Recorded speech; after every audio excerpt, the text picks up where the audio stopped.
Hello everyone, welcome to my channel. हम आज करने वाले हैं meaning of public goods and private goods. तो चलिए स्टार्ट करते हैं। हम पहले करने वाले हैं meaning of public goods. Public goods कौन सी होती हैं जो जिसका ना एक पर्सन अगर यूज़ कर ले तो उसके यूज़ करने के बाद वो ख़त्म नहीं हो जाती, ना ही उनको लेकर कोई कंपटीशन होता है, या फिर एक ने कंज्यूम कर ली तो दूसरा पर्सन उसको कंज्यूम ही नहीं कर पाएगा। इस तरह की गुड्स जो होती हैं पब्लिक गुड्स होती हैं। इसके नेम से क्लियर हो रहा है कि जो सब पब्लिक मिलकर उसको यूज़ कर सकती है। ठीक है, तो जैसे कि यहाँ पर भी आपको बताया कि consumption of the good by one individual doesn't reduce the amount of good available for the consumption by the others. अगर एक पर्सन उसको यूज़ कर लेगा, कंज्यूम कर लेगा, या फिर जो भी उसका जिस टाइप का यूज़ है, एक पर्सन की यूज़ करने से दूसरे पर्सन के लिए वो ख़त्म नहीं होगी, वो दूसरा पर्सन भी उसको उसी तरह से ही यूज़ कर सकता है।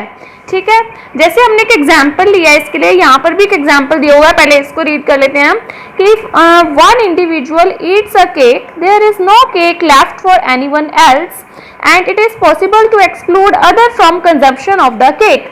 मीन्स अगर केक हमारे पास है, कोई भी चीज़ ऐसी जो हमारे पास है, ठीक है, हमने उसको एक पर्सन को दे दिया, उसने कंज्यूम कर लिया, तो दूसरे पर्सन के लिए ऑब्वियसली वो बच नहीं पाएगा, तो दूसरे पर्सन को हम वो नहीं प्रोवाइड कर पाएंगे।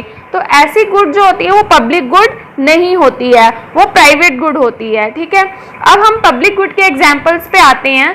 जैसे अब ये जो हमारे आसपास एनवायरनमेंट में जो भी चीज़ें हैं, लाइक एयर है, सन है, वाटर है, ये कभी भी आप यूज़ करते रहिए, सबके लिए इक्वली जो है ये अवेलेबल है और कभी भी ये ख़त्म नहीं होंगी। ठीक है, कि एक पर्सन ने जो है सन की धूप ले ली तो इट मीन्स दूसरे पर्सन के लिए अवेलेबल नहीं होगी क्या? ऐसा नहीं होता। ठीक है, ये तो चलो नेचुरल रिसोर्स हो गए, बट लेकिन इसके अंदर जो आती हैं चीज़ें वो कौन सी आती हैं? जो गवर्नमेंट के द्वारा प्रोवाइड की जाती हैं। गवर्नमेंट जो हमें प्रोवाइड करती है ऐसी चीज़ें जो सबके लिए इक्वली हमें अवेलेबल होती हैं। ठीक है, तो इनको हम कहते हैं कि ये नॉन राइवल है और नॉन एक्सक्लूडेबल है। नॉन राइवल मीन्स इनका कोई कंपटीशन नहीं है बिल्कुल भी, और किसी भी पर्सन को हम इनको लेने से एक्सक्लूड नहीं कर सकते, सबको इंक्लूड किया जाता है इनके अंदर। ठीक है, तो इनके कुछ एग्जाम्पल्स हैं। डिफेंस एंड लॉ एनफोर्समेंट, ये सबके लिए इक्वल है। गवर्नमेंट ने अपना जो डिफेंस के लिए हमारा पूरा सिस्टम कर रखा है, या फिर लॉ का जो पूरा सिस्टम है वो हर पर्सन के लिए इक्वली है, अवेलेबल है, कोई भी जाकर उनकी सर्विसेज को ले सकता है। System of property rights, public fireworks, parks, roads, railways, road पे आप जाइए, कोई रोक टोक नहीं है, किसी का पर्सनल नहीं होता।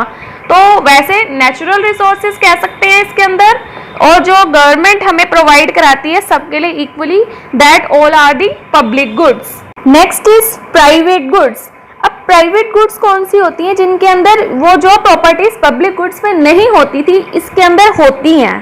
कौन सी? राइवल, कंपटीशन में होना, और एक्सक्लूडेबल मींस एक्सक्लूड कर देते हैं हम एक पर्सन को, किसी को भी, मतलब एक ग्रुप को। ठीक है, तो इसका मतलब ये है, पहला पॉइंट यही है कि एक्सक्लूडेबल मींस अगर एक ग्रुप ने, एक पर्सन ने कोई ऐसी सर्विस ले ली तो दूसरे पर्सन के लिए वो अवेलेबल नहीं होगी। और ये ज़्यादातर ऐसी चीज़ें होती हैं जो हम पर्सनली एक्वायर करते हैं, कुछ एक्सपेंस पे कर ये हमें फ्री ऑफ कॉस्ट अवेलेबल नहीं होती।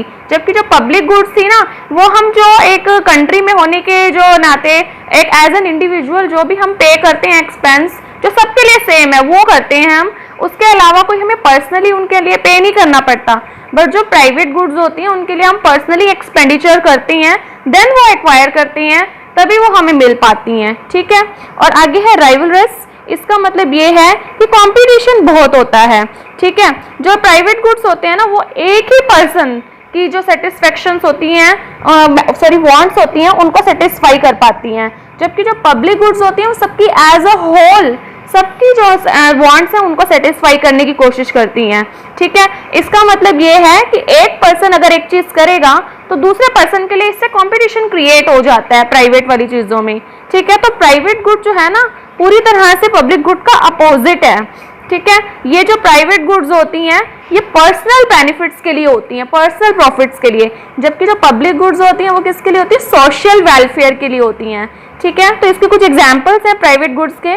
Food, clothing, toys, furnitures, car, जो भी चीजें आप पर्सनली यूज करते हैं, that all are the private goods. ठीक है, तो हम क्या कह सकते हैं ओवरऑल डिफरेंस बिटवीन, अगर हमें public goods and private goods कहना हो तो पब्लिक गुड्स कौन सी हैं, जो क्या है नॉन राइवल और नॉन एक्सक्लूडेबल, जबकि जो प्राइवेट गुड्स हैं वो राइवलरस भी हैं और एक्सक्लूडेबल भी हैं। जो पब्लिक गुड्स हैं वो सबके बेनिफिट के लिए होती हैं और जो प्राइवेट गुड्स होती हैं वो सिर्फ पर्सनल बेनिफिट्स और पर्सनल प्रॉफिट्स के लिए होती हैं। ठीक है, तो ये था हमारा पब्लिक गुड्स और प्राइवेट गुड्स का टॉपिक। आई होप ये टॉपिक आपको अच्छी तरह से क्लियर हो गया हो। तो अगर आपको ये वीडियो अच्छी लगी हो तो please like, share, comment and subscribe the channel.